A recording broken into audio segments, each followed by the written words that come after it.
morning. Hello, Morning, everybody. everybody. We have a wonderful guest behind the scenes. Thank you to Sarah's Happy Hives. And, Jegs already knows about the bees and everything. So I'm going to let Sarah take it away for the beginning part. Okay, well, as you know, Miss T likes to connect people in the community.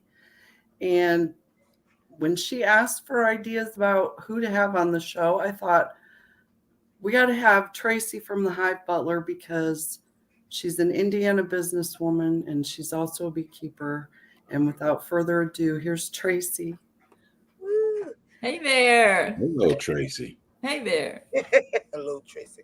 Thank you again so much for coming in. So while we're waiting on more people to come in, so far we have 8. We have Unbiased in here, Growing What I Eat. There's Sarah up here at the top with me. So while we're waiting on others to come in, can you please tell us about yourself and your company? Absolutely. So my name's Tracy Pielmeyer, and I am have been, the biggest thing I ever did was homeschooled all my kids all the way through. That was really important and crucial. And I was not a beekeeper when my kids were young. So that's an added complexity that I haven't experienced. I was an unintended beekeeper. Forced my dad to do it for me, hid in the truck with the windows closed. That was a couple years. And then his bees left and he tired of it. So I had all the equipment. So I was like, oh, one more thing I need to learn. So took my 14-year-old daughter to bee school and we got some bees and set them up. And yes. There's actually a bee school. There's a lot of bee schools. Absolutely. What an excellent question. Okay, well, let's talk about this. Every state in the United States has a beekeeping organization because the founders, the pioneers, all those people knew that honeybees, the European honeybee is required for our food diversity, for pollination purposes. They brought them over on ships. So every state has a state organization. Some run well, some not so well, but they are out there. So anybody interested in beekeeping could at least start at that level and try to find out what clubs are in their area and what bee schools are available. Yep, it's like an all-day multi-class session.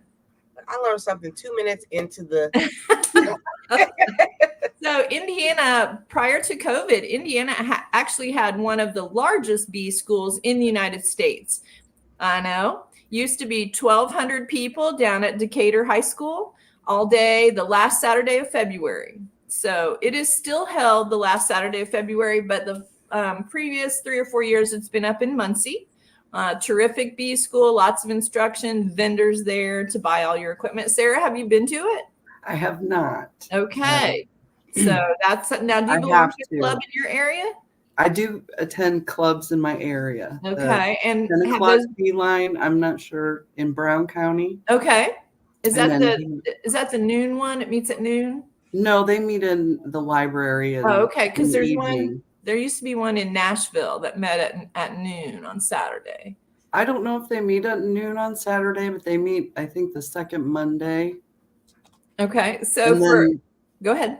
And then the Bartholomew County Beekeepers, they have a Facebook group, but I don't do the Facebook thing. Okay. So I do have one more question. Sure. So do you need to have the schooling or training to be certified or anything as far as being a beekeeper? So Indiana does not require any registration or certification. There are certifications available for beekeepers. The top one, of course, is called Master Beekeeper, and that class or training is only offered in specific locations in the United States. Cornell has a Master Beekeeper program. The University of Montana has a Master Beekeeper program. And then there's one through the Eastern Apicultural Society, which is a multi-state organization over the East Coast. So becoming a Master Beekeeper is quite the thing. And obviously not everyone pursues that.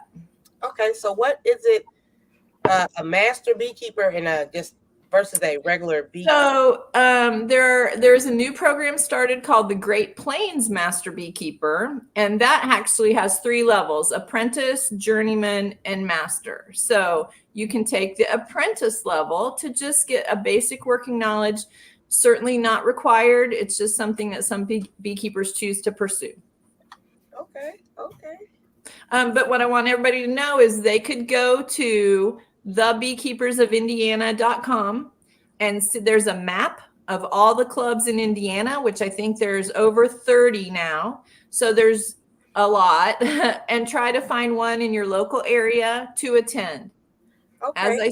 As I mentioned, beekeeping is expensive and difficult at the beginning. You really need to get connected with a local network. Do you have a story on that, Sarah? How'd you get started? Well, we kind of saw the stuff in the store at Rural King. Okay. And then I think that was the year we made dandelion jelly. Oh, wow. And it tasted just like honey. And I joked to my husband that it would be easier to get the honey from the actual bees than to pick all these petals. And so he took me seriously, and here we are. Fun. And how many hives do you have? Right now, my count is 33 over 5 properties. Are you a full-time beekeeper? Kind of, sort of. I mean, I do a lot of things. I'm grandma. I'm impressed. And I've, I started out supporting local beekeeper in Georgia by buying their Sourwood Honey. Okay. It was, I think, back in 2017. My husband and I went to Georgia, and that Sourwood Honey, I couldn't believe it, because the stuff that I'd been tasting in stores, it wasn't like that, you know? Yeah. And then talking a little bit with the beekeepers that made it, they seemed to really enjoy it. Uh-huh. So, and I guess the dandelion jelly kind of pushed it all forward. Like, if we can have it taste, collect that. Well, we can't here. Right. Indiana doesn't grow sourwood trees well. No. So how many years did it take to go from 1 hive to 33 hives? 5. That is a huge leap. I'm impressed. Good for Well, you. the first year I had 1. Right. Ordered the package bees from Georgia, and they did great. But the mites, I didn't know about the mites, and I lost it. And this is where so many startup beekeepers are going to hit the wall, man. They've spent a lot of money. They aren't connected to local clubs, so they don't know how other people are managing mites. And then they're like, oh, my bees died. Well, it's an expensive loss, right? It's livestock. And the next year I bought another package, and I just wasn't going to give up because you can't. I couldn't. So I do have a question. We do have people all over the world. Right. I know you recommended people to the Indiana site. Right.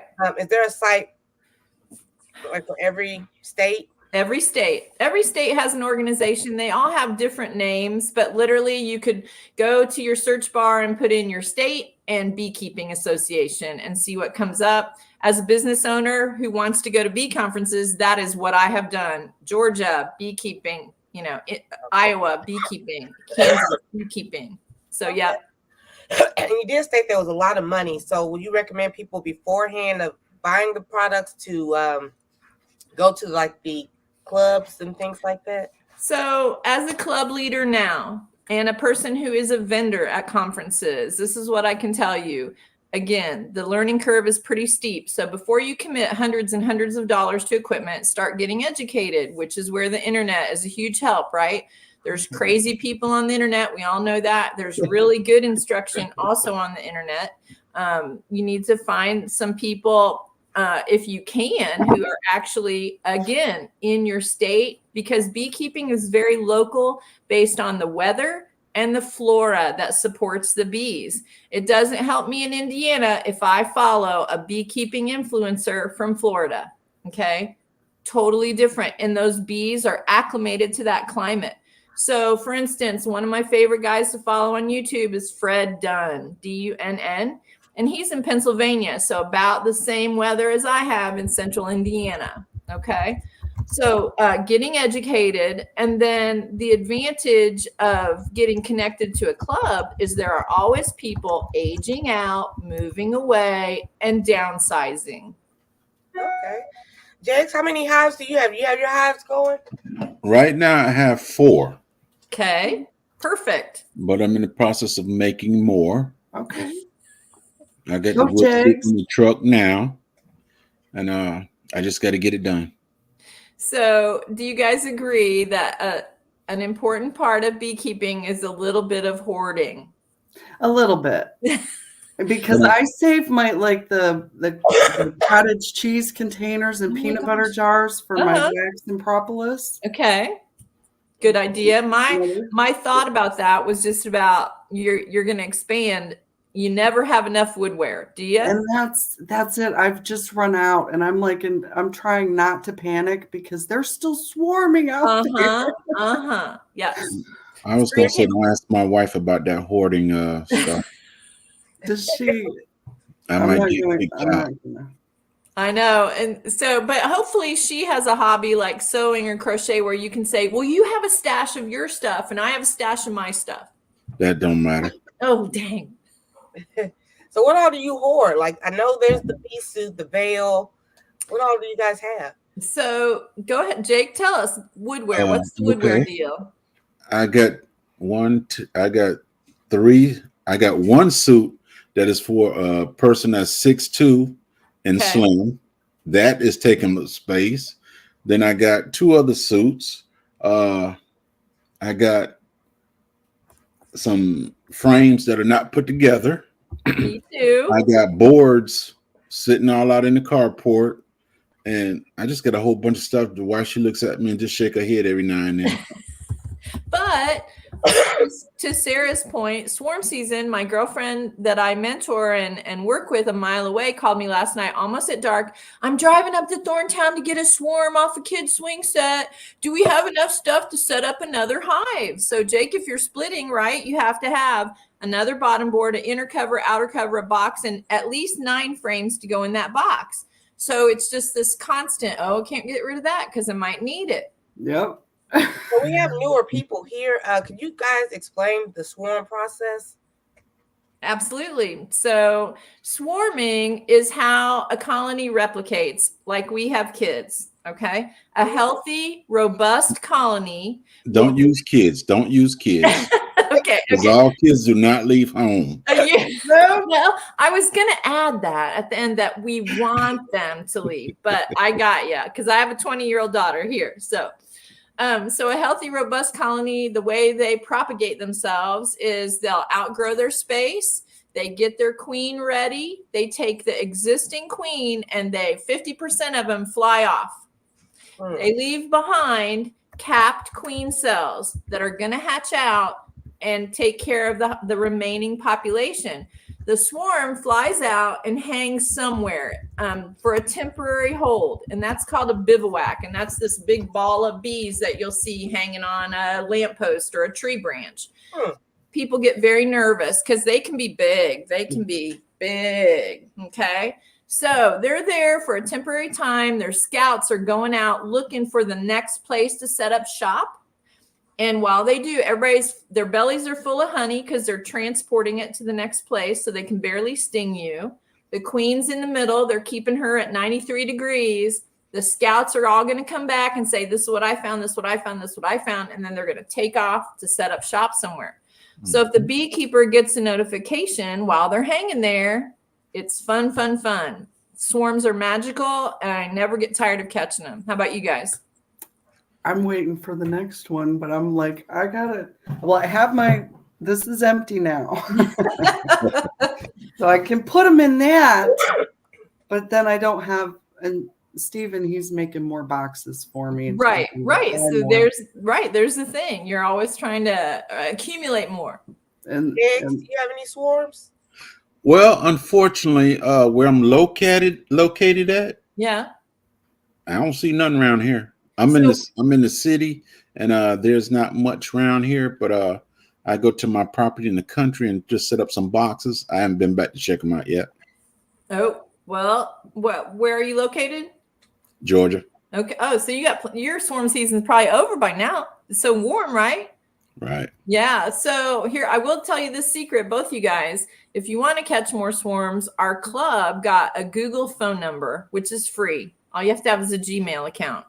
We got a Google phone number, and you can transfer that from one phone to another. It doesn't have to be just one phone. But anyway, we put it on Facebook. We put it out with the 911 operators, the county extension agent, the pest control companies, the tree companies.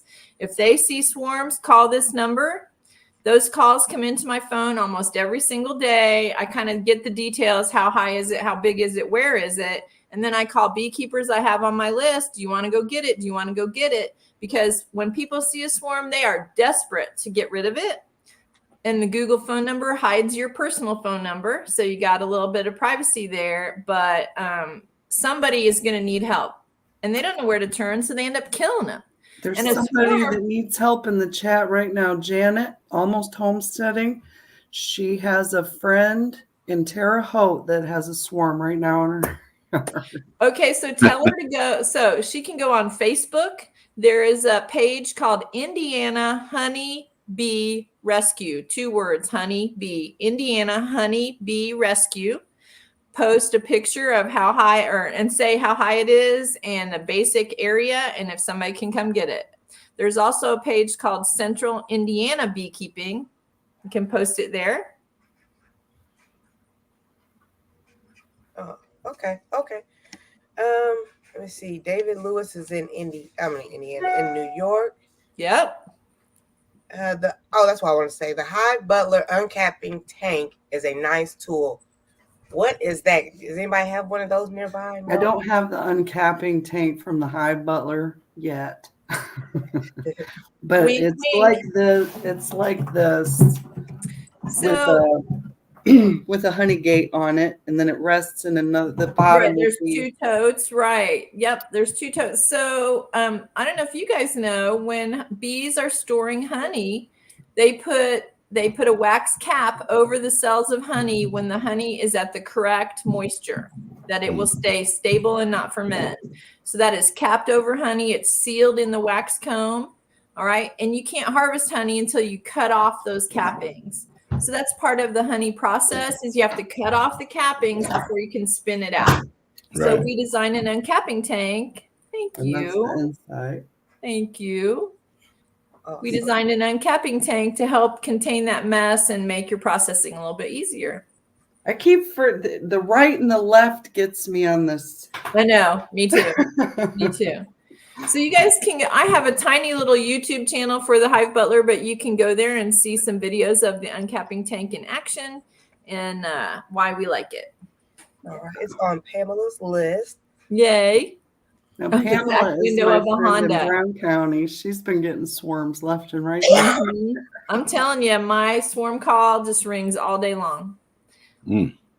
Yesterday it was at the BMW dealer down on Keystone Avenue, and he was very anxious. And then he told me they were going into the knothole of a tree. I was like, dude, they're in. You get them. Nature has chosen you. We will not be getting them out of a tree. So I think Janet needs more information. She didn't catch it all. Central Indiana Beekeeping. Okay. And that is not a club. That's just Central Indiana Beekeepers. Now, before I ask this question, swarms, you said swarm season is over. So swarming is in a certain season? It's here it started early, I think. But it's always in the spring, or mostly in the spring. Right. We do try to do it in the fall, but those bees they're committing suicide because they can't build themselves up enough before winter. So if I catch one in like August, I'll catch them and add them to another colony. Exactly. I was just going to say that. Yeah, there's some old children's rhyme. It's like a swarm in May is worth a load of hay, which if you have livestock, hay is very valuable. A swarm in May is worth a load of hay. A swarm in June is worth a silver spoon. A swarm in July, let it go by.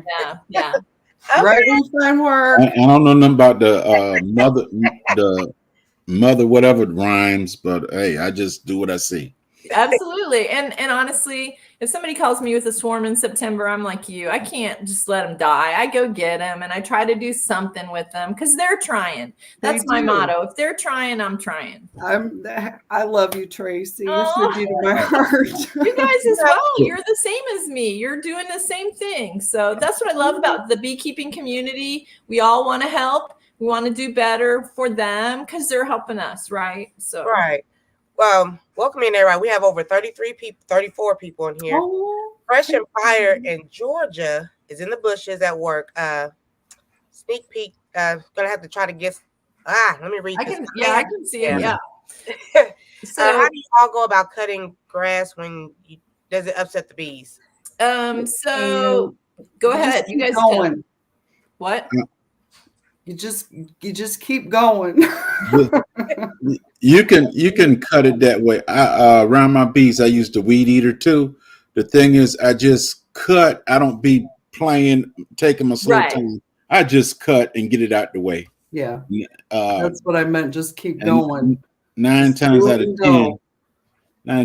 10, if you're behind the hive, they really don't bother you unless you're in the front taking your slow time, and that noise from the weed eater get to them, and they want to get to you. I agree. My husband just takes one big path and goes across the front. We put stall mats, the rubber stall mats from Tractor Supply, cut in half. That is under our hive stand. So that kind of helps keep them a little bit away. But if you go look at my Instagram right now, you can see I have plenty of colonies with tall weeds sticking up right in the front. Haven't done the weed whacker thing yet, but we do that as well. Just got to get quick. I have found they'll tolerate the electric weed eater better than the gas powered one, because I think they do not like the gasoline smell that comes from the mower. Interesting. That wouldn't surprise me. Or it's the dual noise, right? The or the vibration, whacker noise, and the motor noise. Yes. Yeah, because I've noticed them. Even my husband said, because he'll do the weed eating in the apiary, he got an electric one, and he said they don't bother me as much. Nice. My husband has a ZTR mower, and he likes to be very precise. And mine are on these concrete pads. It's a concrete pad, a little bit bigger than the hive, which is on a pedestal. And he hit it with the mower and shifted the whole thing. Yeah. Oh, yeah. And I was like, what? It's like, really? Do you have to get that close? Really? Just for everybody that's coming in, you see the name up there. It's not J3GS. It's JGD Behaving. Yeah. That's my second channel. I'm just starting. There's not much on it, but I'm starting it. Cool. So you may not see my name up here, but it's still me. Okay. Okay, Otis. Subscribe to that, okay?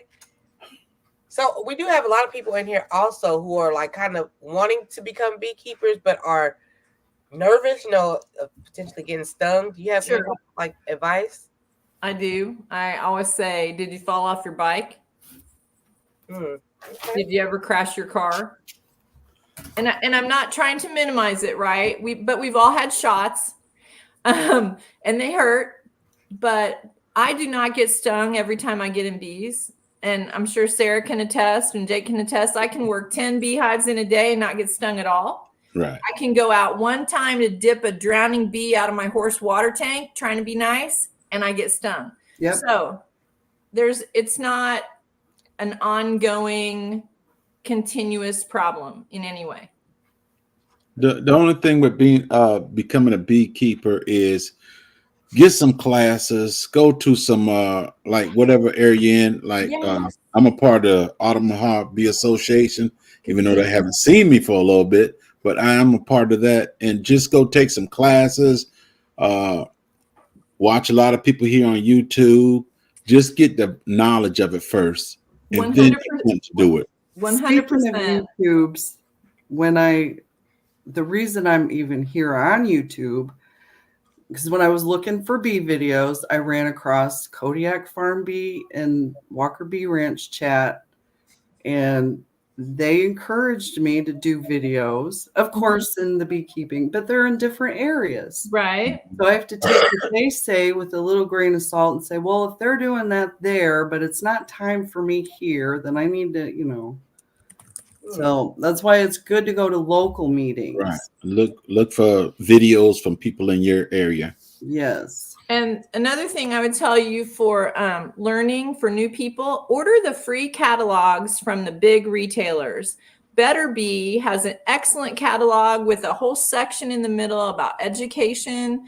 The Dedead catalog also has excellent educational stuff in the middle. That's not to say you have to buy. It's just they have Right. good Right. information in there, and then you get Yeah. an idea for what things will cost. And you need to get you need to learn the lingo. There was a Yes. girl on Facebook yesterday that posted about her bees are already in the hive, and do I need to use the wood thing with the oval circle in the center? I'm like, you need to know what you're talking about. You know, go to a club. Oh, I was going to add on to Jake's thing about volunteer to help other beekeepers, because beekeepers love the yak. They love to teach mostly, and almost all of them will take free help in return for you learning. Right. Yes. Okay. Great information. We made a concrete pad for our honey beehives. Concrete pad. Oh, yeah. Great idea. What is Yep. that? So they're talking about they've poured a pad of concrete on the ground to set the beehives on. And along that same line, as I had said, I have the rubber stall mats underneath. So one thing I don't recommend is mulch. Don't put mulch under your hives. No. It brings ants and trouble. A good That's thing. a hive beetle breeding ground. 100%. Right. Hive beetles are a pest, and their larvae drop out of the hive and pupate in the ground and come back up. So any kind of a barrier like that underneath is helpful. Yep. Oh, okay. Bama said earlier that he's just going to support the local beekeepers and buy their honey. Hey, thank you, Bama. We need those people too. So that's a good we thing. do. Thank you. And another good YouTube resource would be Fred Dunn. He has a lot of videos that are just bees and the noise of bees, and he explains. He's more of a backyard beekeeper. He demonstrated Tracy's Hive Butler with a swarm. And I do have a video. I just haven't posted it yet. He also has like every kind of hive. He has a horizontal hive. He has a lay-ins hive. He has a flow hive. And he's very unbiased. He just presents what he finds with as unbiased of an approach as possible. And then I think on Fridays he does viewer questions, which is super fun. Sometimes he goes live on Fridays, and he's a humorous fellow. He is. Great guy. J.K. Gardner, hello all. How serious is the bee problem in the world? There's a bee problem in the world? So I think the bee problem is pretty serious in that you need to remember they pollinate our food supply. Mm-hmm. Okay. And we spray and coat everything with poison. Right. All the time. That's what I was going to say right there. They use a lot of chemicals on their fields, and our bees are going out there and it's coming back to us. It is. And the other thing they use is seed coatings. A lot of times they'll coat the farm seed with a coating that will kill cutworms and stuff. But that coating is adhered to the seed with something sweet. They won't tell us what it is. It's a proprietary mix. But when the farmer's filling his seeder or the seeder is empty, oftentimes a lot of that will dump out on the ground in places. Man, it's a magnet for bees. They eat it, take it back to the colony. So there is a bee problem. We do need to be aware of it. But honestly, the best thing we can do is lobby for less poison. We just need to have, and I get it, you know, farmers' mortgages and college education kids and all that is riding on it. But we just can't keep doing it. Something needs to change. Thank you for the reminder, Hangley's Homestead. Important to learn from others in your same climate, your same area. Yep. Hey, Cece. Welcome in, Ms. D's Hollywood. Yeah. And Fresh and Fire said, can you please talk about the difference between honeybees and the other insects that sting? I've seen the difference in my backyard. Well, can I hit on that? Absolutely. Yeah. My neighbor, she called some folks, and she didn't call me, but she knew I had bees in the back. And she said, all your bees are in my chimney. And I looked at the bees. I said, "Those are not bees. Those are wasps." And she said, "Those are." I said, "No, those are wasps." I said, "I don't do wasps." And she called somebody to get them out and everything. But yeah, you got wasps that look just like bees. And the reason you can tell the difference is they go in certain places that you might be in the ground cutting grass one day and you see a bee come out the ground. Those are the worst. So those are the worst. They're so Yes. frightening. So a couple important differences that I tell people when the calls start coming in September. Oh, there's bees trying to get under my siding. I'm like, not in September. And I say, are their legs yellow? If their legs are yellow, they are not honeybees. And I'm like you, I'm not coming. I'm not coming. But another important difference that I think helps people is a honeybee can sting you one time and she dies. That's it. Right. Rips her guts out one time.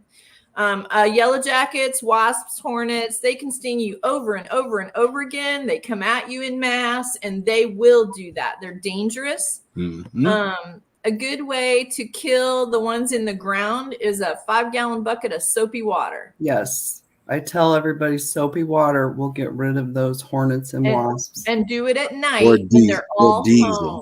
That's right.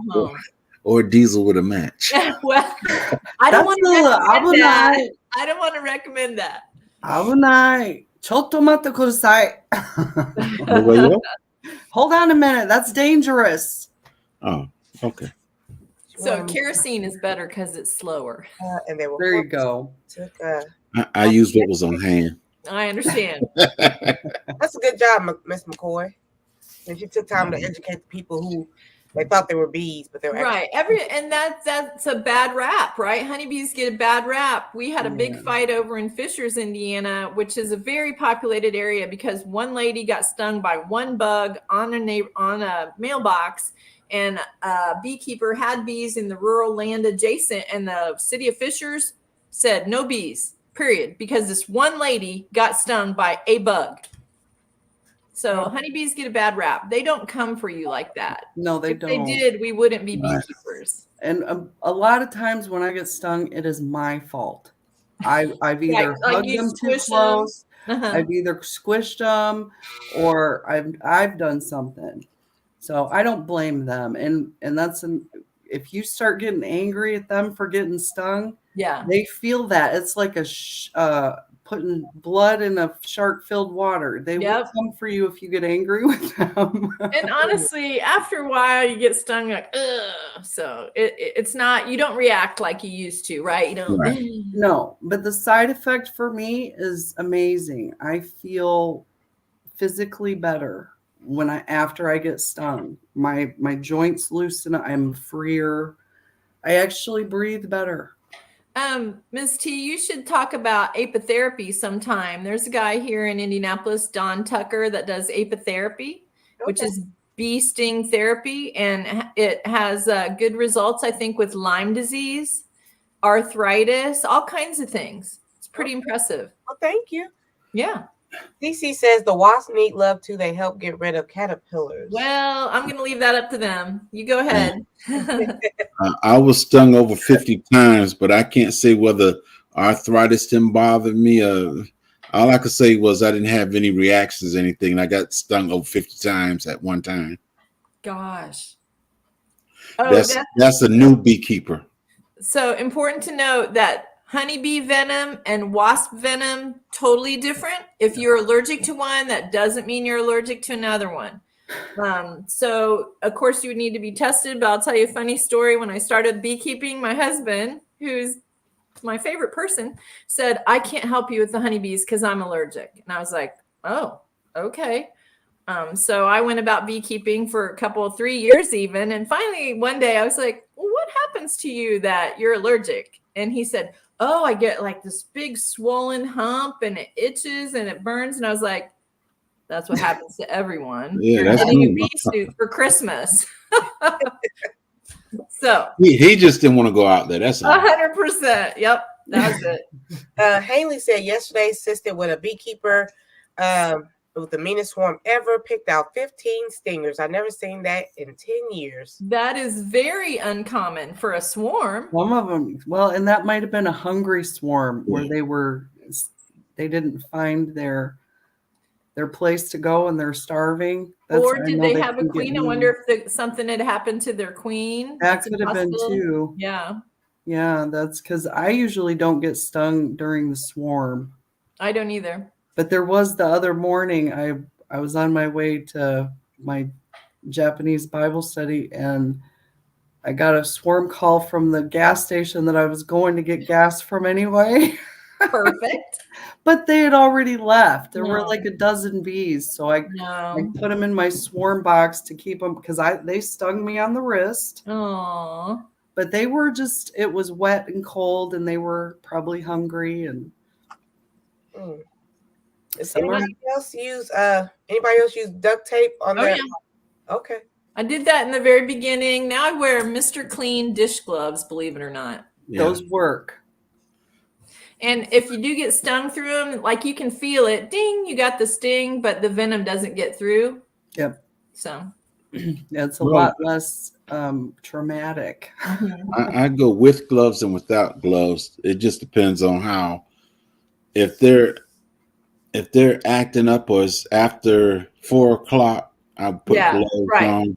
Before 4 o'clock, early morning, I don't wear any gloves, anything. So this is a big nuanced part of beekeeping that new people don't learn off the internet, right? Their bees are grouchy in the evening or during cloudy, rainy weather or at the end of the spring flow, the dearth. They get hungry. They're cranky. And I'll see people on Facebook. Oh, I just got my bees. They love me. They recognize me. I don't have to wear any protective equipment. And then you see that same girl in August and she's like, somebody come get them. I am done. And it's like, okay, let's recognize that colony life, they have seasons of greatness and horribleness. And like children, you have to stay the course and keep going. So yes, DC's bees hit it. Make you wear the gear that makes you feel comfortable. Yeah. I've been trying to go more without gloves, but I don't like the sticky propolis in my fingers. Right. But I've been trying to, because I do notice that I move slower and they are less stressed when I don't wear gloves. So I found 8 mil nitrile gloves with a long gauntlet on Amazon. And because they're 8 mil, they don't just rip open when your hive tool touches them. Right. I've had great success. Bees can't hang on to nitrile.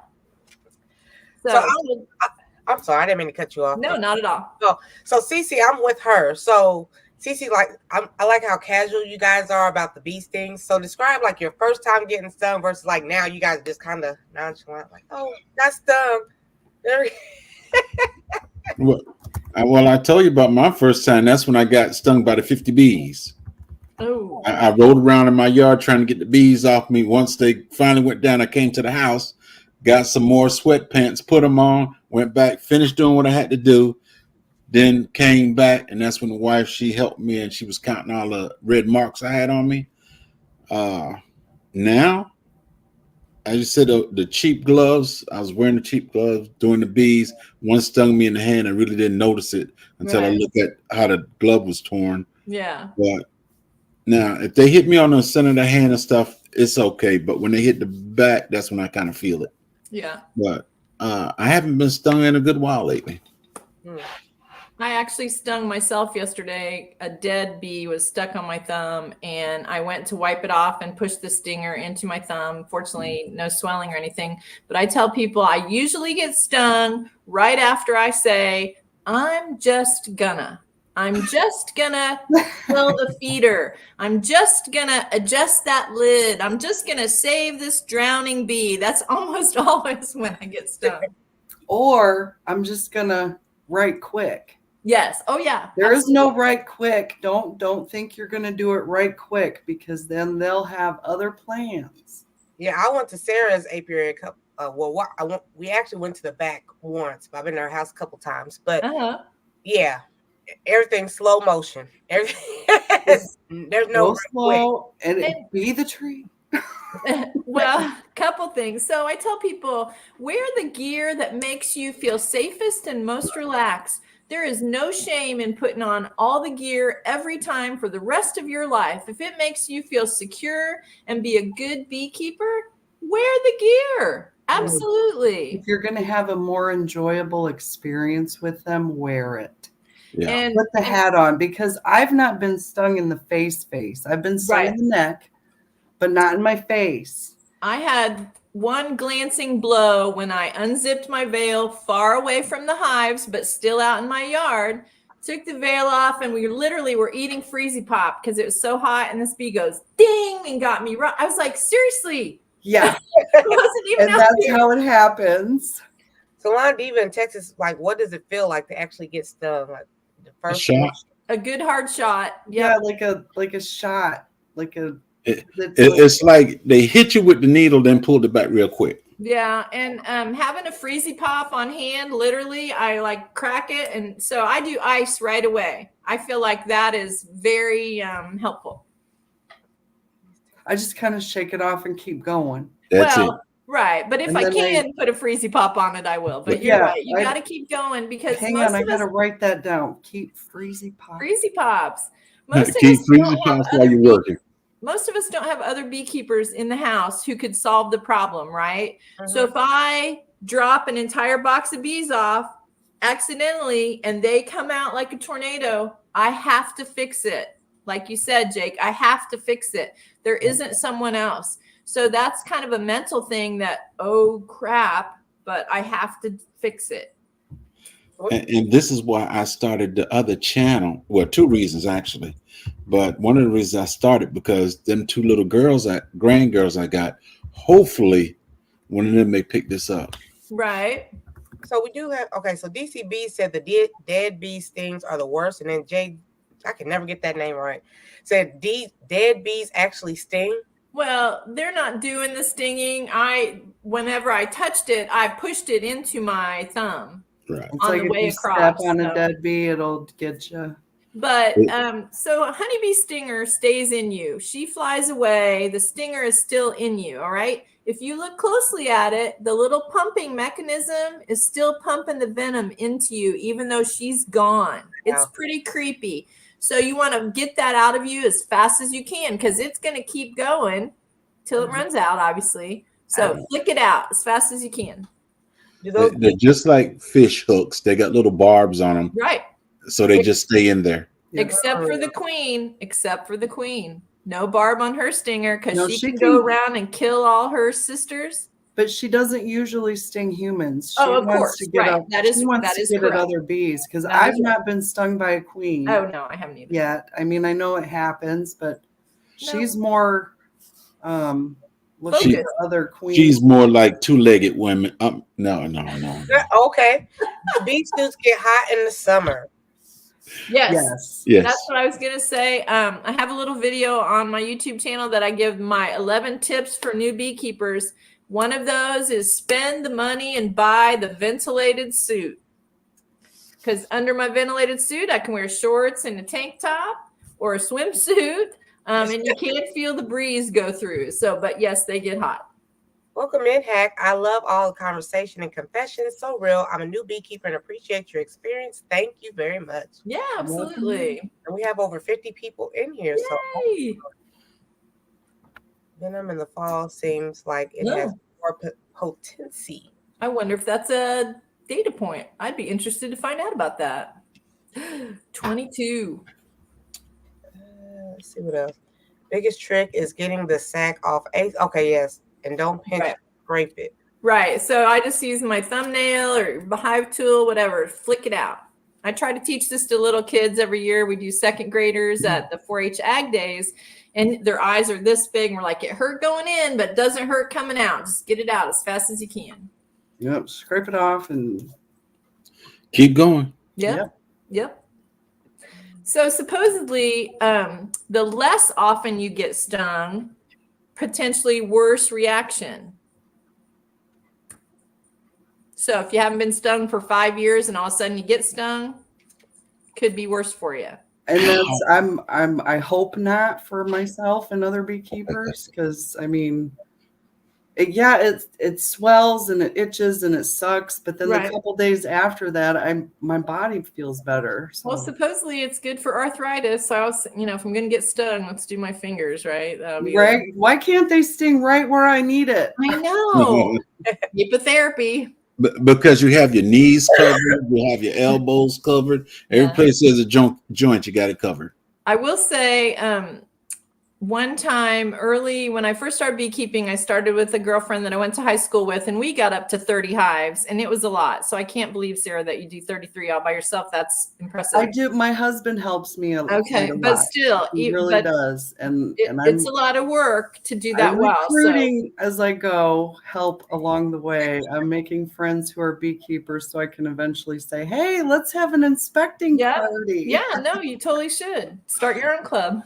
But one time we were moving bees at night, and they were just all over us because it was dark and they didn't like it. And they stung all around the cuffs of my suit to the point it made me so freaked out that they were wringing my wrists that I was like, I have to walk away. So I went over and just got in this pine tree and like tried to be the tree and held really still. And then obviously we finished because you had to, and went home, and there were stingers all the way around but my wrist, and it was so creepy. I hated it. That feeling when they're trying to get in there, it's like they know that's a vulnerable spot. They do, because you're like, and they won't shake off, and they won't brush off. It happened to me one time. I thought I was going to refill a feeder bag. I used a freezer bag as, don't refill them, don't. Oh. Because it busted and there was a river of stuff coming out, and they came at me like that, and I did not have a smoker either. That was one of those. We should not tell these stories. People will not I'm become just gonna real quick. Well, they need to know, because it is that part of it, that it can happen. They're not all just sunshine and rainbows. And you can't jump in your car and go home. They make you, I mean, for me, the working with them makes the sunshine from the inside out, but there is still that danger there that they're going to come for you. On occasion, rare occasions. I mean, you got to watch yourself, though. Like I said, if I wouldn't have messed with that feeder bag, it would have never happened. Right, and you learned that lesson, right? Yes. I mean, you just learned it. Done. So GJ3 full, got it. I wrote down bee stings are good for arthritis. Are there any other benefits of getting stung by bees? You're gonna have to talk to the apitherapist guy. Yeah, talk, because I'm trying to learn all that for. So Lyme disease, that was the one I remember. Yeah, Lyme disease. I know it's they shrink. It can shrink. Morning, Deb. Cancerous tumors. Oh, I did just read that. Bee venom and breast cancer, the worst form of breast cancer, that bee venom works on those tumors. I did just read that. Woo!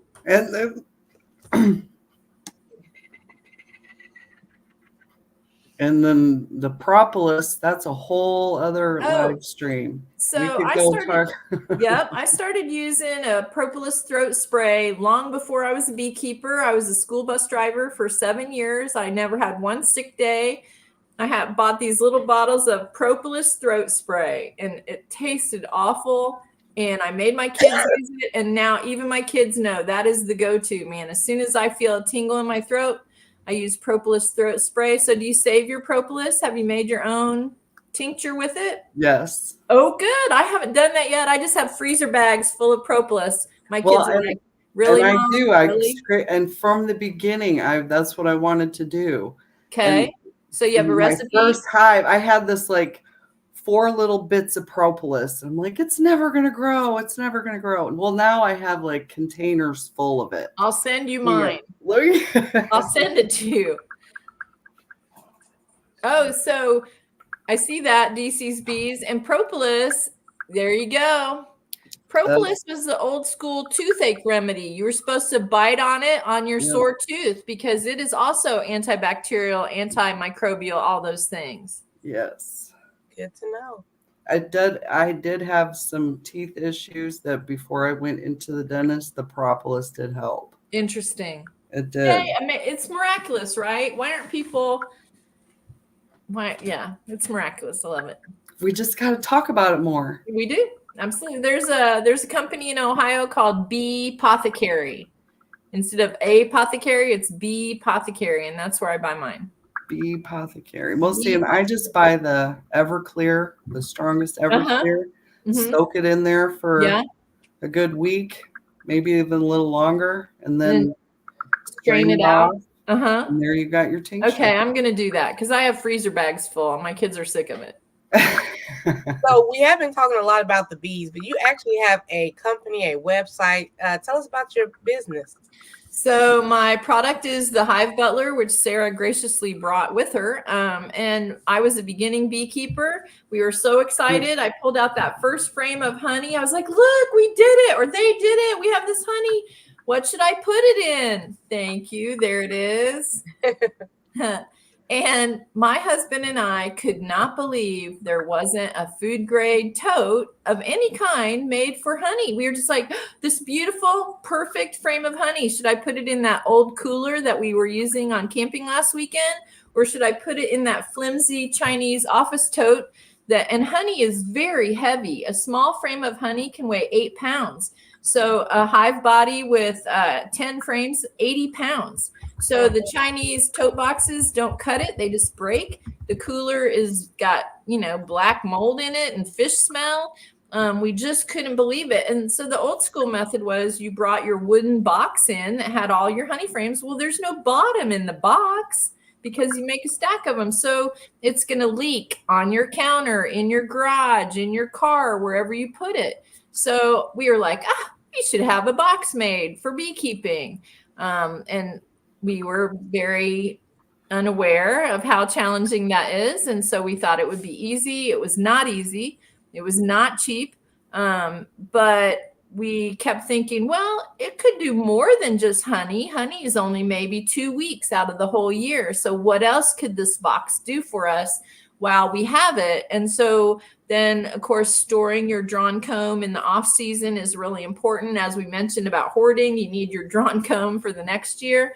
And then we came up with the ventilated lid. And so now with the ventilated lid, you can catch your swarms in it. You can, thank you. Carol Merrill, there she is.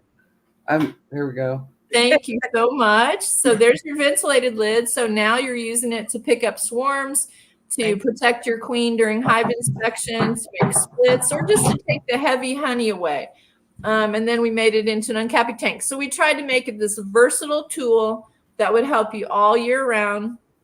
And I honestly, through a miracle of God, and I am not joking at all, we found an investor who was interested enough in our product that he was going to, he and his wife were going to give us some money to get started. And that's what we did. And we did have a first iteration of the Hive Butler that the equipment failed miserably, but we still felt like the product was a good one. And we redesigned it all together and have the one we have today. But from the very beginning, the beekeepers we talked to about it loved the idea and wanted it. So we just pushed hard and brought it into production, and we love the new model, and we feel like it makes beekeeping easier and cleaner and a little more fun. Beekeepers work super hard. So I can attest to that. It's a hot, sweaty job, but I love every minute of it. Well, thank you. I wish I knew about it earlier. I do appreciate that. I just get a tote and throw it all in there and take it in the house and do what I need to do and come on back. Well, I want you to send me your address because I'll bet I can get a present in the mail to you. Not a problem. Okay, let's do it. DC, another helpful idea for newer beekeepers, multi-purpose tools are key. We knew that it would not be a cheap box to buy. We knew that it would be an investment. So we were determined that if it works for you all the time, it's worth that investment. But my favorite story was this lady is writing me a check and she says, does anybody push back on the price? And I said, not really. And she said, if they do, ask them if their husbands golf. And I was like, oh, okay. Let's see later. There we go. They are great products. If I haven't gotten an uncapping tank, with the used gear, I have gone for the Hive Butler. Thank you. Appreciate it. Yep. So we have retailers. Man Lake does carry our totes and lids. Better Bee carries all of our equipment, including the uncapping tank. We have retailers and our distributors in a whole bunch of states. But you can certainly reach out to us on social media. The Hive Butler, that's where we are. I'm happy to help get you pointed in the right direction. Yeah, 1 or 12. Yay! Me too. I have 12. So, and I've noticed, we did have a problem when we bought it last year. The sides kind of bowed out, but you guys fixed it. We sent, and we got that, and that was great. But before, when it did that, I was so like, the wind came out of my sails because I was like, this is supposed to make life easier, because I was putting a piece of cardboard and then my super and then collecting it and doing the so it was a bother. Yeah, so that is just a irregular. I can't. It's not something that we can. Well, it got fixed. Well, good. I'm glad we helped you out. And then it performs, and it's gotten me a lot of good honey. And whatever honey leaks out in the bottom, it's food grade, made in the United States. You can feed that back to your kids. It's not some dirty cooler. Yep, you just scrape it all out and keep going. Yep, honey is treasure.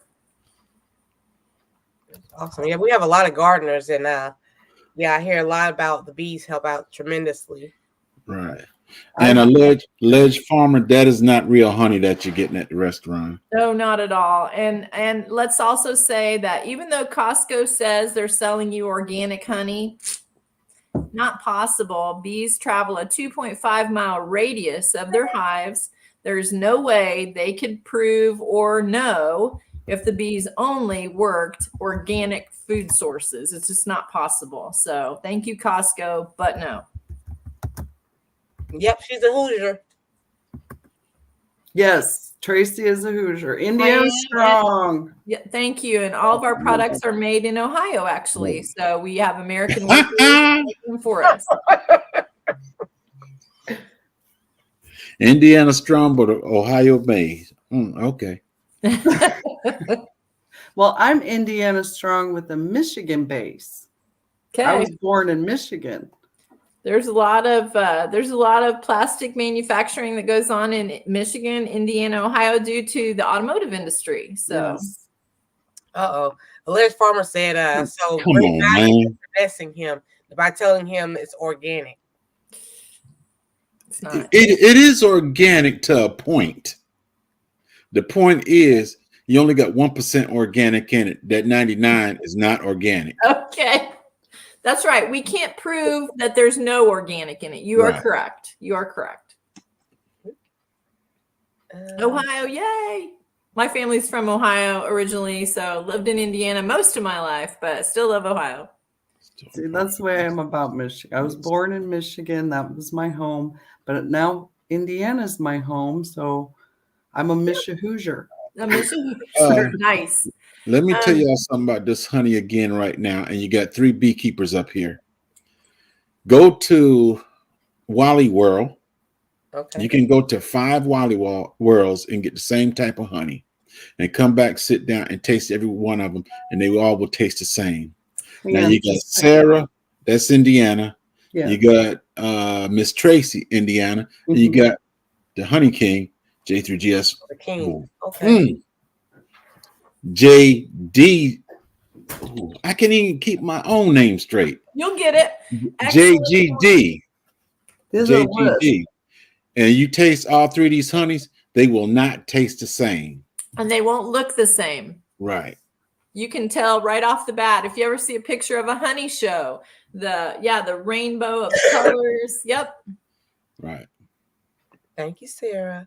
Those are all honeys to watch out for. Yeah, all the grocery store honey is pasteurized, which kills off all the living enzymes in it that help make you healthy. Plus, the regs on imported honey are so weak that they can bring in a tanker ship from India of honey, and if they bottle it here, they can mark it product of USA. Okay. Yes. So everybody needs to be buying their honey at farmers markets or local bee beekeepers. And a great way to do that is to get on Facebook, find a Facebook page for beekeepers in your area and say, I live in Noblesville. Are there beekeepers? Of course there are. You just have to find them, make the effort, totally worth it. And Crispy Chick, McDonald's, Burger King, KFC, all them other ones, it is not real honey. It's not. We just gonna sugar you up. Yeah, but it's, high fructose corn syrup. That's it. Yep. Yeah. So we do have about 30 more minutes and over 50 people in here. Do we have any other questions? Yeah, come on. Our labeling requirements are a joke in the U.S. They are. Yes. In fact, I would tell you that our state fair, our state organization has a booth at the state fair and allows individual beekeepers to sell their honey at our booth at the state fair. I would tell you the labeling requirements for kitchen-based products being sold, honey, which is already deemed a non-dangerous product. Honey can't harm you, okay? But the labeling requirements for beekeepers to take their beautiful raw honey to the state fair are far worse, more onerous on the beekeeper than anything these commercial companies produce that isn't honey at all. So it's pretty sad, upside down like a lot of our nutritional labeling. Okay. That's why I love this community of homesteaders, because they can see that what is good and what is true, and then they'll say this is good and that's not, and they spread the word. And I have really been trying to break into the homestead community the past couple of years, going to homestead conferences. I will be at the Homestead Festival in Columbia, Tennessee next month. And then I will be out in Coeur d'Alene, Idaho at the Modern Homesteading Conference out there. But I feel like homesteading beekeepers get kind of the short end of the stick. I know they have a lot of things on their homestead that they're working at, and bees are just a part of that. So I'm probably not going to meet them at a beekeeping conference, but I just want to express that beekeeping is challenging and difficult, and it requires management like other livestock. It is less work in that no fence, no manure pile, no water tanks, and there is an off season, except maybe in Georgia. Do you guys have an off season? Not that I know of. Right. Okay. So not everywhere has an off season, but as Sarah said, honeybees are livestock and they require care and upkeep and maintenance like any other livestock. So please don't buy that philosophy of I don't need to treat for mites and I don't have to check them unless they look different at the front door. Plus, it's kind of fun, really. Like, it's fun to grow them and split them and move them. And when I'm in there, time loses all meaning when I'm with the bees. Totally agree. And there's this contentment that nobody can take away from me. And just watching them go about their business. They're not really interested in the beekeeper. They just want to keep doing their thing. They're so devoted. And the smell. They smell amazing. They do. The only downside is when you pick up a box and it's heavier than what you thought it was. Other than that, it's fine. We got stung the other day. I misjudged. There was too much honey in the box. Thank goodness Stephen was out there with me, and I said, "Hey, you're gonna have to come get this other one. Put it here. I got this one." We got stung. So that thing about the smell, that reminds me, in the winter, we're not getting into the bees at all. And I think about that smell, that you crack that lid. It's like all the flowers you've ever smelled at one time with some honey sweetness mixed in. I think about that all winter long. I just look forward to that moment. I don't know that I noticed a change in the taste of honey. Honeysuckle is pretty mild, and while I'm ripping it out all the time, I also recognize that the bees do forage on it, so it's kind of a trade-off. Sort of like clover honey. Me too. Oh, I love her, Sarah. Hive Butler is so genuine and no nonsense. Thank you there, Miss Crooked Peach. Thank you. Hey, Diana's Homestead. Good morning.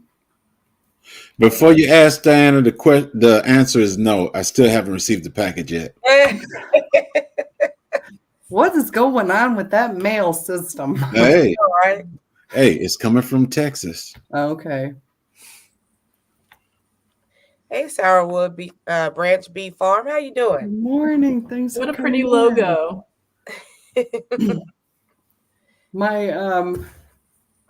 My questions have all been. I have a note right here to appreciate Miss T. She learned how to bake bread yesterday. Wow. I didn't want to say nothing. I didn't want to say nothing, but Miss T, is that bread that you were eating up here just sliding in your mouth while folks are talking? That was actually oatmeal cookies. Oh. Oh, that was oatmeal cookies. I was waiting on you to bring the fish so I can make me a fish sandwich. Hey, you late. I was sitting here waiting on y'all.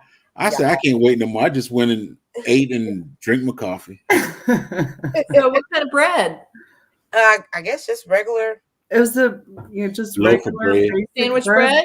Yeah. And it turned out beautiful? Yes. Yeah, And she From the said flour and water. Oh, I love baking bread. It's magical. it is. I would It never. did look like a broke leg, though. Oh. There's a hater in every audience. I started making sourdough discard crackers. Ooh. Okay. Now It's so easy, and I love, love, love them. I'm putting your website here in the. Well, actually, your Gmail that's on your card. Oh yeah, I have a new email, but that one works. I still get into that one too. But follow us on Instagram. I've posted a ton of swarm pictures lately at the Hive Butler on Instagram. Oh, you're on I hit you up through Instagram then. There, absolutely. Oh, that'd be great. Yeah, send me your message on there. I'll take care of you. Are you still active on YouTube? So our channel, we haven't posted anything recently, but it's mostly videos about how the product can work for you.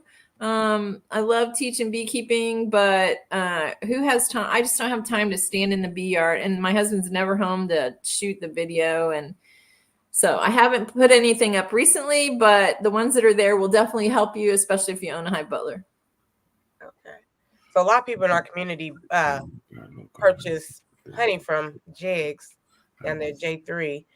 I'm going to break down and buy local honey for the benefits, but I'm afraid it's not going to be as good as yours. No two honeys have taste alike. Exactly. That's true. That's true. But when you're the honey king and you put that love into your honey, when you just love that honey. I'm trying to think. I've had honey through Don't Hurt the Harvest, Sarah's Happy Hives, J3GS down there, Soil Sister.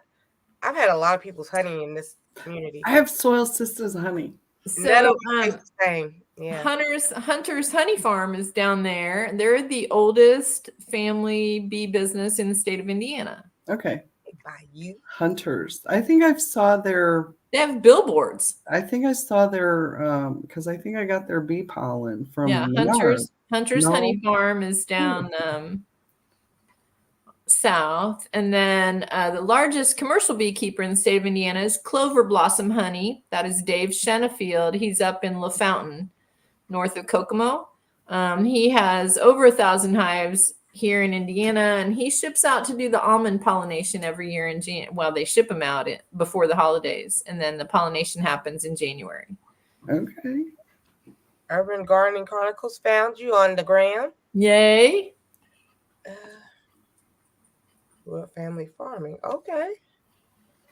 Hey to anybody they have missed. I just followed you on Instagram as well. Says hey. Yay. Well, good. Hope I do post frequently on Instagram, and happy to try to help out because I remember what it was like to be a beginning beekeeper and be completely clueless. I bought 2 nukes. I set them up in my yard all by myself, and I watched them over the summer. And for some reason I thought, oh, you harvest honey in the fall, right? We harvest everything in the fall. So then when I figured out that wasn't correct, I was like, oh my gosh, now what? So honestly, clearly transparent here, I just abandoned them. I was like, okay, I didn't harvest the honey. I don't know what I'm doing. Okay, I'm just going to leave them. And I had to walk by them to go to the barn, 4 times a day to take care of horses. And I was like, I'm a terrible person. I'm a terrible person. They're going to die. And I've killed them and I'm terrible. And in the spring, the thaw came and those bees came shooting out of that hive. And I couldn't believe it. I was like, oh my gosh, they're alive. Now what do I do? They survived. I don't know what to do. And So I found these guys on Facebook in a nearby town that were full-time beekeepers. And I sent a message and said, hey, can you come help me? The bees are alive and I have no idea what I'm doing. And they said, yeah, we can come help you. And then I was like, oh my gosh, I've met complete strangers on Facebook and I have to give them my address and they're probably serial killers. And I tell my daughters not to do this. And what have I done? And so the one guy's like, you do have to give me your address. And I was like, oh my gosh. And they came and they're still my friends and they're the best guys. And the one guy said, oh, you used a deep for honey. And I said, I did. That's how clueless I was. And we pulled it off and it weighed over 100 pounds. It took everything I had to wheelbarrow that 100-pound box up to the garage so we could get the honey out of it. And we were hooked. We were like, woo, 100 pounds of honey. So that was when I decided to start my own club so that beekeeping would come to me. Those guys are still my friends. And this is what I found about the beekeeping community. They're just the kindest, helpful, hopeful people. And they're my tribe. I love them. So that's awesome. Alleged Farmer wants to know what is the most expensive honey to make. And Soil Sister wants to let J3 down there know Northern honey is the best. His head is getting way too big up there. Little sister, get in your place. Oh my. Oh my. So what's the most expensive honey to make? Manuka honey, which only comes from New Zealand, right? Isn't it New Zealand? New Zealand and the Manuka bush. I will put this out there. A young lady has blessed me with some Manuka bushes. I haven't gotten them yet, but I'll bet you. Oh, so they're not here yet. Right. Wow. How cool is that? It's outstanding. And then Haley wants to know how many colonies do you have, Miss Tracy?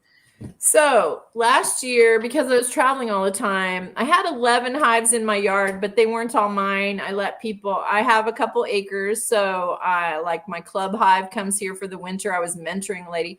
So anyway, we all decided I was going to cut back. I was going to cut back to 4. So got down to 4 and, I looked out in my yard the other day and there's 11 hives again and 6 mating nukes and 2 swarms that I caught. So again, they're not all mine. I do have a couple that belong to somebody I'm mentoring. I got a club hive out there. I got 2 swarms I'm giving to people and I'm trying to grow out some queens. So. Okay. Words have meaning to them if we continue to change the definition. Older words to fit modern society, it will lose its history. That's true, DC. Oh my goodness, everybody's fighting for the chip. But here's the beauty, right? Everybody can have great honey, and he's right. Everywhere it comes from is different, just like the Sourwood honey. How beautiful is that? Yeah, and I noticed even just 10 miles away, it tastes different from my property to another property. Yes. And it's like, what are they getting there? 2 hives in the same yard can be different. 2 hives in the same yard, because I tell people it's sort of like grocery shopping, right? We might be neighbors, but we shop differently. We're going to have different food in our cabinet. So the colonies, forage differently, even though they're right next door to each other. It's amazing. Yeah. What about mad honey? Is that the most? No, is that the Texas? Is that? I don't know if that's the stuff you have to go climb the mountain to get. And it's I am not. I will say I draw the line. I'm not going to. There's certain things that I draw. I do. Yeah. Got my limits. Well, Tracy, you drawing the line? I'm drawing the line. I'm not hanging from a rope swing and cutting down giant combs of honey. No, not doing it. Let's see. When is the best time of season to start a new beehive? Spring. As soon as you start, once you make your mind to start, that's the best time. But spring is easy, right? Spring is easy. There's plenty of stuff to eat, and they're all happy. And you get to watch them grow into the bigger. Yes. I don't know about you, but every time I go in and I see that they've built more and done more, I feel like a proud mama. Right. I never played Sims. Have you ever played that Sims No. game? I'm familiar, but I didn't play. Right. I'm only familiar with it too, but that's sort of what it's like, right? It's a little population that is doing things, and you're just like, oh, what are you guys doing? I also tell people if you like reading mystery books, because you're going to open that hive and think, what happened? How do I know that happened? And what do I do about that? So you're always trying to figure it out. You got Living Out Loud, the podcast in Virginia, rethinking about starting a bee colony. Learn everything you can. Oh, well, good. I'm glad you're Yeah. rethinking it, because it is a worthwhile endeavor. And I don't think people understand how impactful it is to your local food diversity, right? Orchards, berry farms, vine crops. Just having 2 beehives in your yard isn't just good for you and your family. You're actually benefiting the ecosystem around you. Yeah. Okay. I just bought smells like honeysuckle. Yep. Makes me happy inside. Walk on sunshine, as Sarah would say. Walk on the sunshine, Janet. Walk on your sunshine. Ooh, rhododendron honey. Wow. How much space do you need to start a beehive? So people keep bees in the suburbs, of course. But neighborhoods generally want you to not have dandelions, which is kind of a problem. So you don't need a lot of space, but what you need to think about is, well, in Indiana, we just got it passed that an HOA cannot tell you can't have bees. They can tell you how many. They can tell you, I think, some rules on where you can put them, but they cannot tell you can't have bees. That being said, it's important for beekeepers to be good neighbors. Don't point your beehives at somebody else's yard. Right. And with regard to space, 60 feet generally around the hive is the drop zone. Bees do not poop in the hive. I don't know if we've talked about this before, but they are very clean, and on the way out and on the way in is where they're getting that taken care of. So like you wouldn't put your bees in the middle of your vegetable garden, because they're not going to work 60 feet around their hive. Okay. And how many frames should a beginner start with? Regular 10 frames. Sarah? Yeah, I was going to say how many or how big? So frames go in a box. I'm not sure we're talking about the same thing, Diana. Do you mean what size box? There is 8 frame equipment and there is 10 frame equipment. Well, and then there's also, you can overwinter nukes. Absolutely. A 5 frame nuke. So I'm not sure we understand your question. So you got 5 frame box, an 8 frame box, or a 10 frame box. So if you're starting starting bees from the beginning, just go ahead and get the regular 10 box. If you bought a system, you're getting 3 boxes. You get your big box, medium box, and small box, and just start with that. Good point. Hey, there's Black's Tropical Homestead. She's the one who taught me how to make the bread last night. Yes. Nice. Some more beekeepers. Yes, and beekeepers as well. They also let me see. in Georgia. Check your local ordinances. That's very good point. Yep. The shout out, we have like almost 65 people here. Yay. 10:34.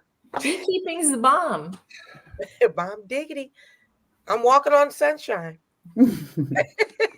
We keep bees in the suburbs. So let's talk about that. Multiple revenue streams can come out of honeybees, right? We got propolis, you got wax, you got honey. You can sell bee colonies. You can sell queens.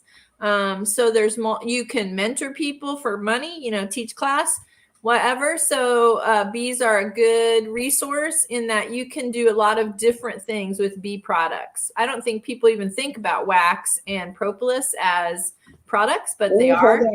Okay. Wax is equally as saleable and valuable as honey. Is Amazon Prime a good place to start your stuff? No. Okay. Nope. Oh, look at that beautiful bar wax. Ooh, I'll bet it smells glorious. Yes, it does. Smells wonderful. So, alleged farmer, find the local bee retailers in your state. I guarantee there are some. And they're working hard to provide equipment and bees and even education for the local community. So start local. That's why when you get involved in a beekeeping club, they can point you at those retailers. They can direct you to where responsible bee breeders are that you can buy your bees. Amazon would be your last resort. Last resort for the simple reason is when you get them frames, some of them are wax, some are not wax, and Right. some is not good wax at all. Yep. And a lot of times it's imported from other countries wax. Yes. So, yep. That's why it's good to save all that Burke home. A little bit of hoarding there. No, I'm just kidding. This is part of the hoarding. I have 2 solar wax melters going in my driveway right now. Even the icky black comb off the old frames, it will clean wax can come out of it. Yes. It just takes a little bit of time. I've got my husband, we got a tote made up for a solar wax melter. Okay. And I've got a bunch of that old black comb waiting. That's what I'm doing. But right now it's like gonna rain again. I know. There are free plans for a solar wax melter on Putnam County Beekeepers.org. I think that's where we built mine from. Bunch of scrap material. It works great. Okay. GJ31 remind everybody to get involved with your beekeeper club in your area. Absolutely. And re-waxing frames. Can we explain that, please? Go ahead. It's a thing. Us beekeepers, we wax frames. If they're plastic foundation. If they're plastic foundation. Yeah, hang on. I got the. Of course you do, Sarah. You know you just. Thank heavens for the visual aids. There we go. Okay, so that's the frame. That is plastic foundation. This is the frame. The wood part is the frame. Gotcha. And then this is the foundation. And when you buy it, they always say triple waxed, and it's not. Right. It's best to re-wax it yourself. I've run some more wax over. Yep. Huh. You can see it. Okay, I see it. What would we do without you? Go ahead. The more wax they have on there, they will. The happier they are. Yeah. They'll build it quicker. Because if you don't have a lot of wax on it, they'll build off of it. They like make a little pillar and then they build their wax. And then they'll build, and then it gets crowded, and then and you have to cut it off and waste it. I mean, you have to not waste it, but waste their work. And beginners are always like, "Why are they doing this?" Because you didn't coat it. You got to coat it. Right. It's happened to me. I've got pictures of the wonkiness. Yeah, it's funny, isn't it? I always say artsy. They're being artsy. And I'll look at you girls, you did it wrong again. Well, I use wax foundation. I will tell you that. I buy wired wax foundation, and you have to buy wedge frames for that. I have a video on my YouTube of installing wax foundation because it's not hard. People often get intimidated by it. So I just prefer it because then I don't have to wax it, and bees seem to like it. But and that's something I'm not at that level yet. Oh, it's not a level. And it's like I just haven't explored that area. I'm happy to point you out my little YouTube. I told Tom, you have to come out in the garage and shoot a video because this is not hard, and it's not. It's just a routine, right, of doing the same thing. And I'm sorry, what were you going to say, Jigs? Made it steam boxed and not wax as long. On one of my beehives, the bees are going to be mad at me because when I installed the bees and I went back 2 weeks later, the thing that got me was I never seen bees build upward, and they started building upward. One arm I cut out and I did a little eating video with that. But the second one I left in there because I want to see what happened to it. Yeah. And they're still building upward. I'm going to have to cut it out and put you need to post a picture of that. I want to see that. Next thing you know, it'll be full of brood and you won't be able to do anything with it. Or you'll have to try to frame it up in a different frame. Right. I'm still like really amateur about the framing up of is there a type of bees you wouldn't receive buying? Here in Indiana, we call them Indiana mutts. Oh, we have mutt bees? Yeah. The ones catching the swarm. That's what all mine are. Now, I will tell you, so I bought nukes. The past 2 years, I bought a nuke for the person that our club is starting. I bought them both from Tree City Bees in Greensburg, and his bees are Varroa sensitive hygienic. Okay. So supposedly they are bred to be more able to find varroa in the brood. They'll drag out brood if there's varroa. So they are more on top of it than the typical bee. But I don't know if it's a breed or it's just a trait, but varroa sensitive hygienic bees. I have those now. I heard about they can take the larva out and then put it back. Oh, I didn't know they put it back. Wow. Wow. Interesting. Well, all I Something know is we bought them last year, and the girl had the hive here on my property so I could help her. And those bees, that nuke, drew out 60 blank frames like you just showed. 60. Wow. We just kept putting in more frames and feeding them. We were still feeding them. Okay. Drew out 60 frames of comb, That's which awesome. was impressive. Yeah. Yeah, because when you have a blank frame like this, they have to build it all. Right. But once they build it off and there's comb in there, once it's empty, you can put it in the Hive Butler over winter. And you're going to use it year after year after year. It's great value. Because when you get a brand new swarm and they already have places to put things, they're going to grow quicker. Faster, right. And they're going to fill the honey frames much faster. Yes. Yeah. Very interesting indeed, Miss Kirkland. It's so multifaceted, this beekeeping thing. It is. There's so many things that can go. I always look and see the sky is the limit, literally. Because I watch them fly off into the sky. Well, and that's another idea about where you place a hive on a small suburban lot. That term beeline, making a beeline, there's a reason for that, right? When they come out of the hive, they are going fast. So you don't want to point them at your patio, at your driveway, at your swing set. We would like them to be oriented facing anywhere from east to south so they get the morning sun. But you also don't want to be, like we talked about mowing, you don't want to be crossing that beeline area. They're hard at work and we need to help them. Are you, not to open a can of worms, but do you treat or are you treatment free? I am not. I do treat. I am not treatment free, and I don't recommend treatment free. There are multiple known methods of treatment that go from organic to synthetic. There's all kinds of proven methods in there. Go to the Bee Informed Partnership or the Pollinator Stewardship Council. One of the two of them have a great free booklet that describes all the treatments or the routines that you can use for them. And so I do treat for mites. Absolutely. I treat my dog for fleas. I treat my horses for worms. I treat my bees for varroa. I do use oxalic acid vapor. I do too. I've been an oxalic acid vapor girl for a long, long time. Well, because the first hive, I mean, I cried. Of course. They died, I cried. And so we found the oxalic acid worked. It does. And then we got them through the winter, and we keep getting them through the winter.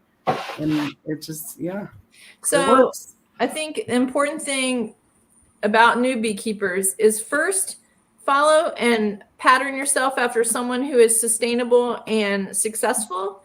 And when you're able to successfully continue to overwinter and grow your hives and split them and get better at beekeeping, and then if you want to tweak your treatment methods, you can try then. But first, just work at getting them through the year. So the no treatment option for beginner beekeepers is not going to be successful. You're going to buy bees repeatedly.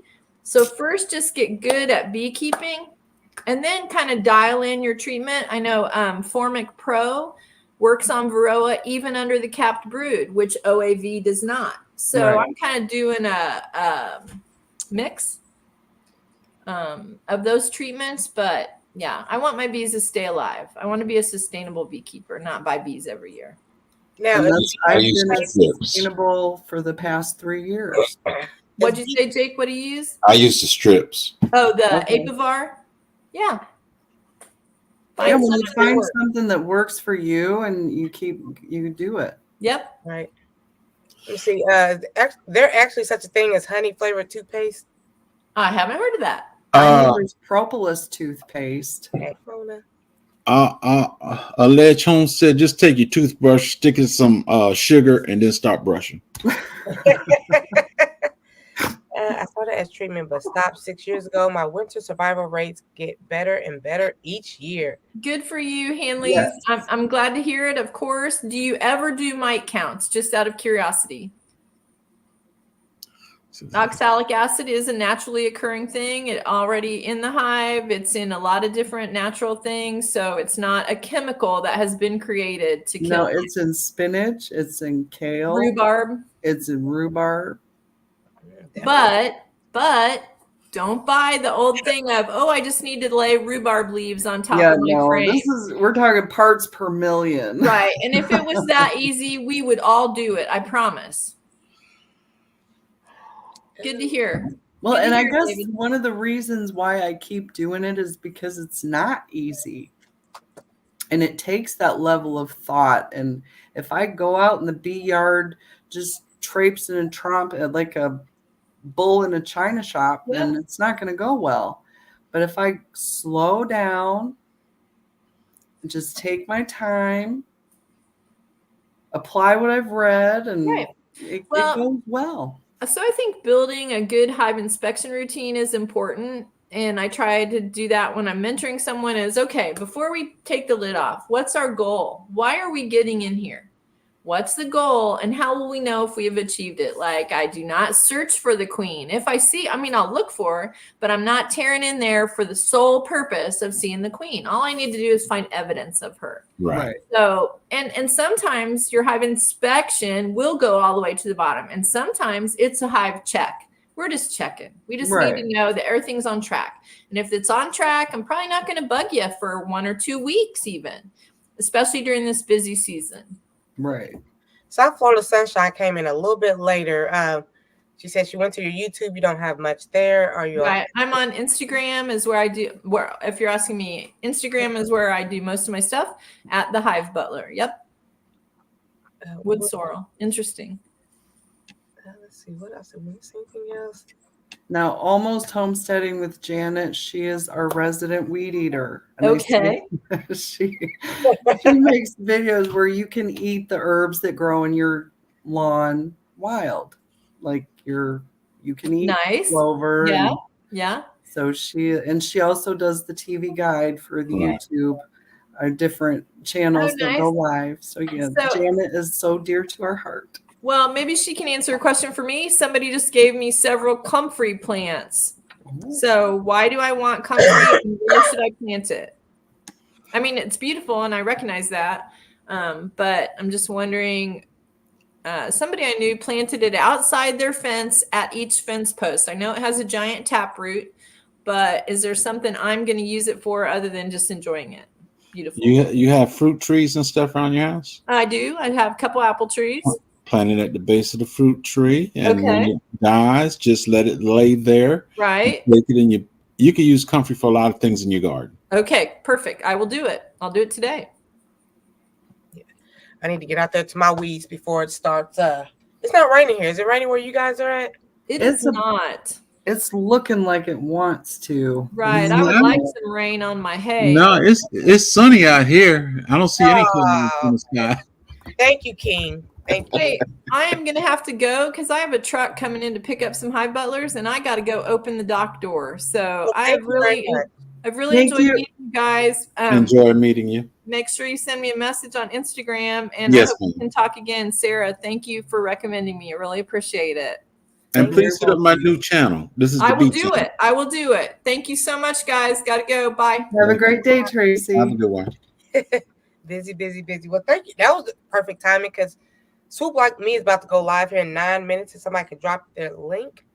And tomorrow is National Child Care Provider Day. That's what we're going to be talking about. It's not just the mom and dad. I know Jegs helps take care of his grandbabies. I used to always say I'm team one. My daughter's dad's not in her life. But it's a lot of people here on YouTube who helped me, get her ready for college and everything. And I appreciate that. So I did want to take time to appreciate and acknowledge people who aren't actually parents. There are some people who adopt and all that kind of stuff. So that's what we're going to be talking about tomorrow. Almost Homesteading with Jaden wants to know, is anybody else going live today before we drop down? Thank you, Sarah. She's up here on Tuesdays and Thursdays, you guys. As a new beekeeper, are you saying we need to buy bees every No. year? No, you don't have, because Uh, once you learn how to catch a swarm, you won't have to buy bees ever. and once you learn how to take care of your bees, Take you're care good. of your bees. Right. See, I forget things. I wrote down a note, don't forget. And I'm like, what am I supposed to not forget? And I know I'm older than you are. Let me see. Thank you so much, Cece. Yeah, this was great. Very informative. A lot of people were helped, so that's all that really matters. And like I Great said, day. everybody in the chat, this is my new channel. Go ahead over and subscribe. I will get the content there for you people to see. It's just something I hope and I pray that will take my granddaughters somewhere. That is Johnson's granddaughters behaving. So I hope they behave. Are you able to drop that link on my channel as well while we still got all these people in here? Thanks, Anne Marie, for dropping my link. I saw that. Have a great day, everyone. Yeah, we still have 57 altogether here. No, I can't drop it. Okay. I'm glad everybody came out this morning. Oh, you're at 4 subs now, JGD. Whoop whoop. Can we get 5? Can we get 5? Just four.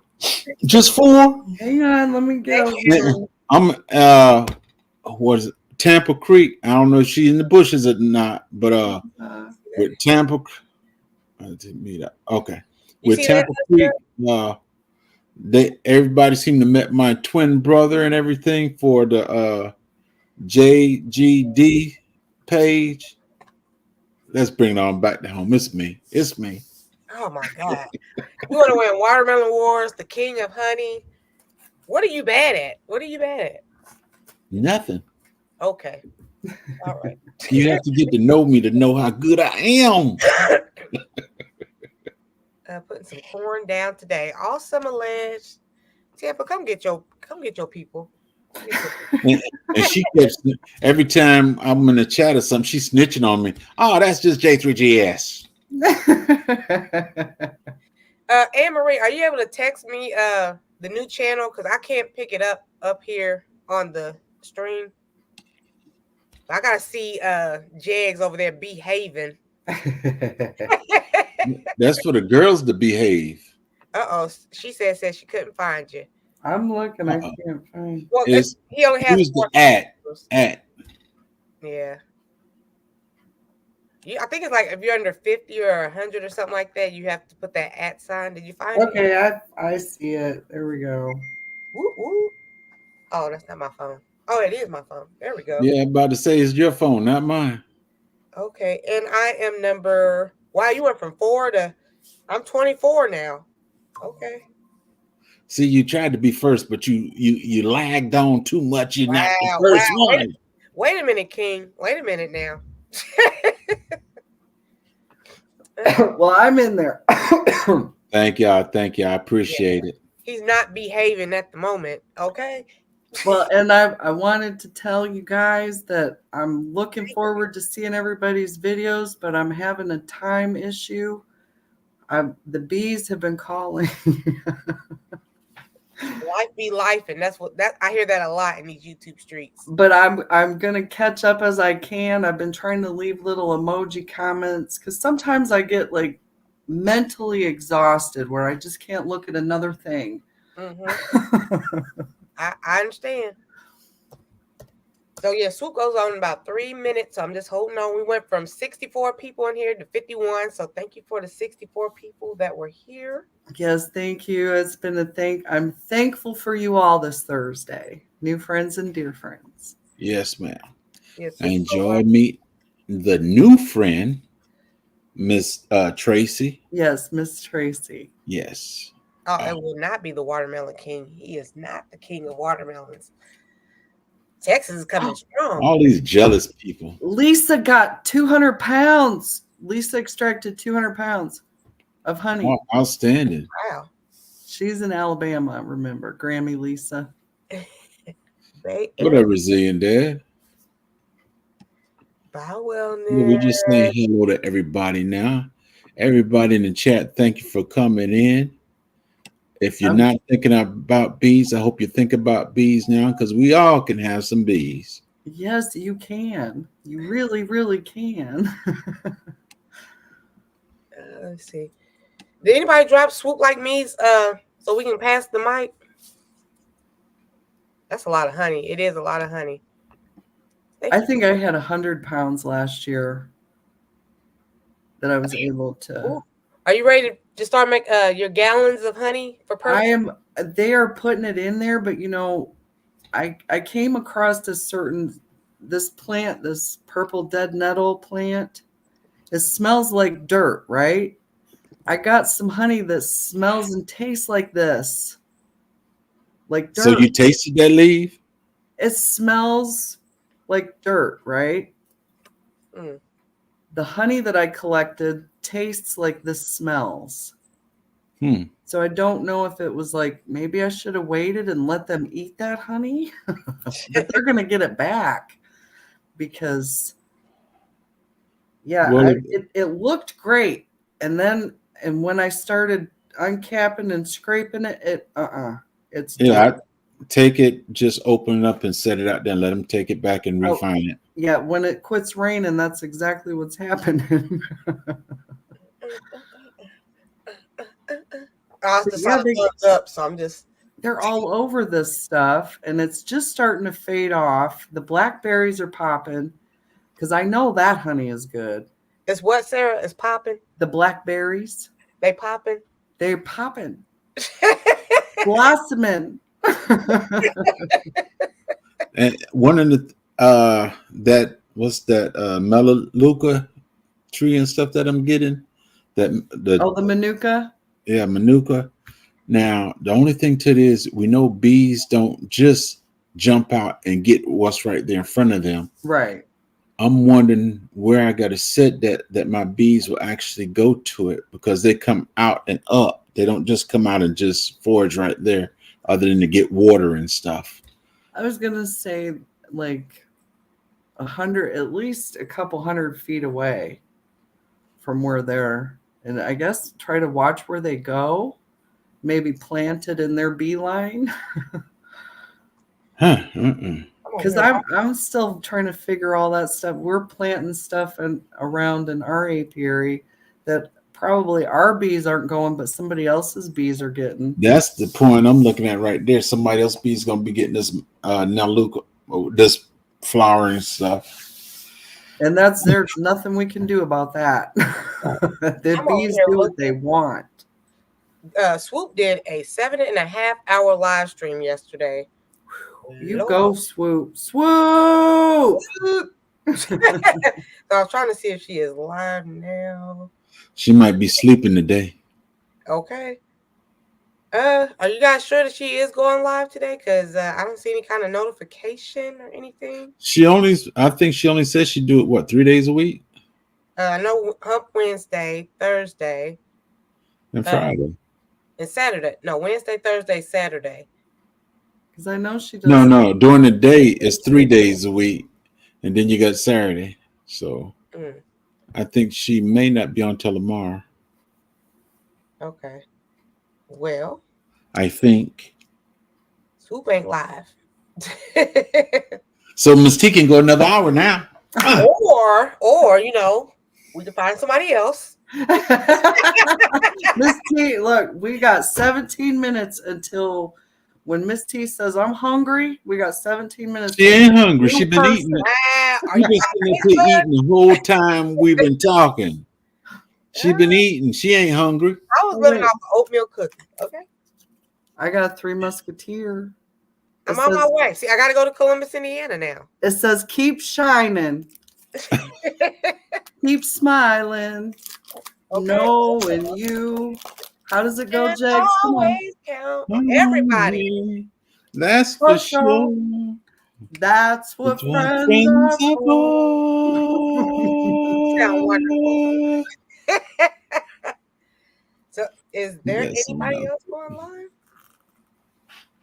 And everybody's always like, I don't want to step on toes. I don't want to step on anybody's toes. Look at this opportunity right here. You Well, better and this step is on like, toes.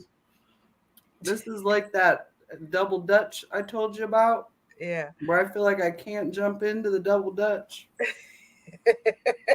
You can always jump in. I don't know how to double Dutch. The only I way never.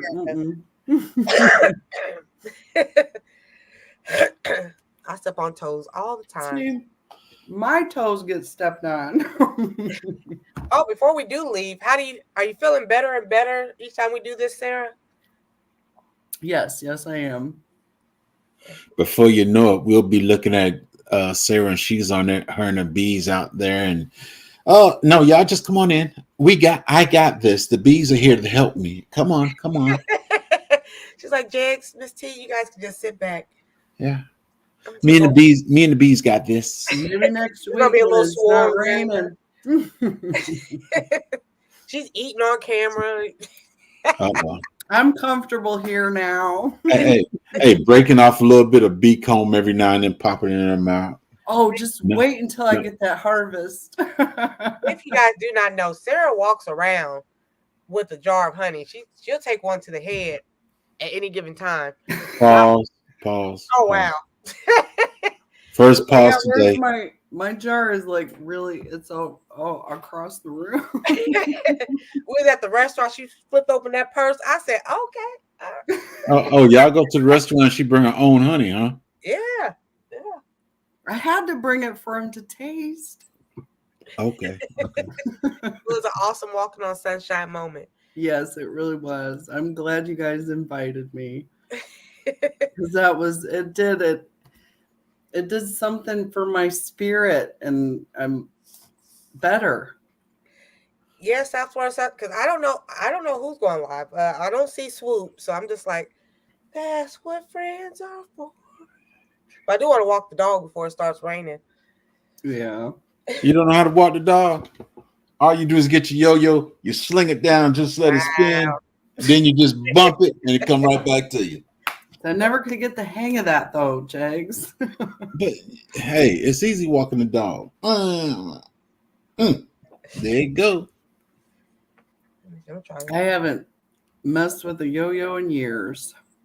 Well, I think I did last year, the year before. My grandson, he bought one in, so I had to show him a few tricks.